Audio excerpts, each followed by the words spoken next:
চরমনার পীর সাহেবের এই বক্তব্যটা, এই যে আপনারা দেখতেছেন তিনি কথা বলতেছে, এই বক্তব্যে তিনি বলছেন বিএনপি এবং জামাতের কোন নেতা 5 তারিখের আগে, শেখ হাসিনা পতন হওয়ার আগে কেউ ছাত্রদের সাথে সামনের সারিতে থাইকা নেতৃত্ব দেয় নাই।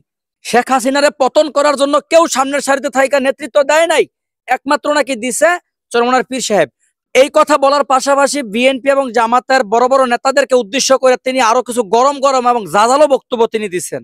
কি এমন গরম বক্তব্য তিনি দিলেন, যদি আপনারা সম্পূর্ণ বক্তব্য মনোযোগ সহকারে শুনতে পারেন তাহলে বুঝতে পারবেন তিনি যে কথাগুলো বা যে অভিযোগগুলো দিলেন, এই অভিযোগ বা কথায় কোনো যৌক্তিকতা আছে কিনা, এটা আপনারা সম্পূর্ণ বক্তব্য শুনলেই বুঝতে পারবেন। তাহলে চলুন তার কথাটা শুনি।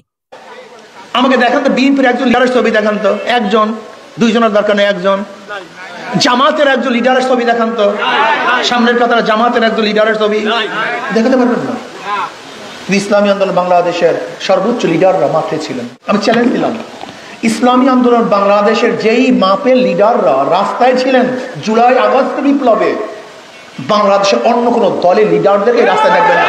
বিএনপি যে বক্তব্যগুলো দিচ্ছেন এবং যেই কাজ করছেন, বলেন তো আওয়ামী লীগের সাথে কোনো পার্থক্য আছে? আওয়ামী লীগ একসময় ভারতের দালালি করছে, এখনো বিএনপি দালালি শুরু করছে। আওয়ামী লীগ একসময় চাঁদাবাজি করছে, বিএনপি এখন চাঁদাবাজি করতেছে।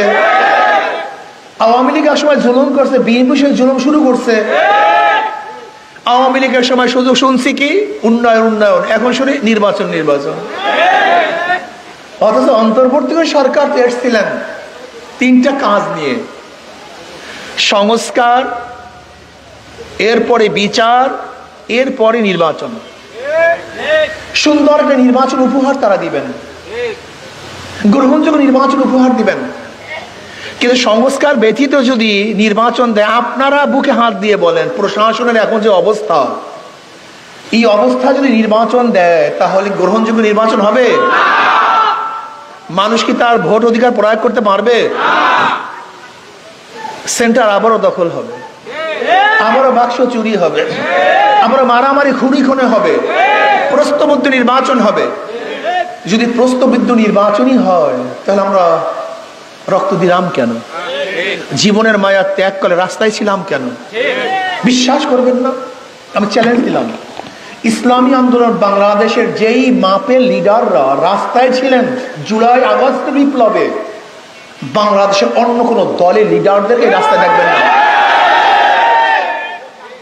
আমাকে দেখান তো বিএনপির একজন লিডারের ছবি দেখান তো, একজন, দুইজনের দরকার নেই, একজন। জামাতের একজন লিডারের ছবি দেখান তো, সামনের কাতারে জামাতের একজন লিডারের ছবি দেখাতে পারবেন না? ইসলামী আন্দোলন বাংলাদেশের সর্বোচ্চ লিডাররা মাঠে ছিলেন। কাজে জুলাই বিপ্লব এ তো আমাদের অর্জন, এই জনগণের অর্জন, ছাত্রদের অর্জন, মাজলুম জনতার অর্জন, সাধারণ জনগণের অর্জন। এটা কোনো দলের অর্জন না, কোনো ব্যক্তির অর্জন না। মানুষ শান্তি চায়, মুক্তি চায়, মানুষ শান্তিতে বসবাস করতে চায়। কাজে আমি অনুরোধ করব সবাই, আর জালেমদেরকে ভোট দিয়েন না, চাঁদাবাজদেরকে আর ভোট দিয়েন না। যদি আমিও চাঁদাবাজ হই আমাকে প্রত্যাখ্যান করুন, যদি আমিও জালেম হই আমাকে প্রত্যাখ্যান করুন। এরকম আপনারা ঐক্যবদ্ধ হন, জনগণ ঐক্যবদ্ধ হন। যেরকম জনগণ ঐক্যবদ্ধ হওয়ার কারণে ফ্যাসিস্ট সরকারকে তাড়াতে আমরা সক্ষম হয়েছিলাম, ঠিক যদি জনগণ ঐক্য হন তাহলে বাংলাদেশ থেকে চিরতরে চাঁদাবাজদেরকেও সরাতে আমরা সক্ষম হব ইনশাআল্লাহ। বাংলাদেশের মাসনাদে দ্বিতীয় আর কোনো চাঁদাবাজ ক্ষমতা আসতে পারবে না। বাংলাদেশের মাসনাদে কোনো দুর্নীতিবাজ দ্বিতীয়বার ক্ষমতা আসতে পারবে না। বাংলাদেশের মাসনাদে কোনো জালেম, ডাকাত, লম্পট এবং গুন্ডাদেরকে আর ক্ষমতায় বসানো হবে না ইনশাআল্লাহ। আপনারা ঐক্য হন, জনগণ ঐক্য হন। আজকের থেকে এতটুকু ঐক্য হন, যেই দলের মধ্যে, যেই ব্যক্তির মধ্যে চাঁদাবাজ আছে, জালেম আছে, খুনি আছে, ডাকাত আছে, লুচ্চা আছে, গুন্ডা আছে, ওদেরকে আমরা ভোট দেব না ইনশাআল্লাহ। যদি হাত পাখার মধ্যেও এই গুণগুলি থাকে প্রত্যাখ্যান করুন। আমি এই কথা বলবো না হাত পাখাওয়ালারাও চুরি করলে, ডাকাতি করলে, চাঁদাবাজি করলে ভোট দেন না, না। রাজনীতি করতে আসছে মানুষকে শান্তি দেওয়ার জন্য, চুরি করার জন্য নয়।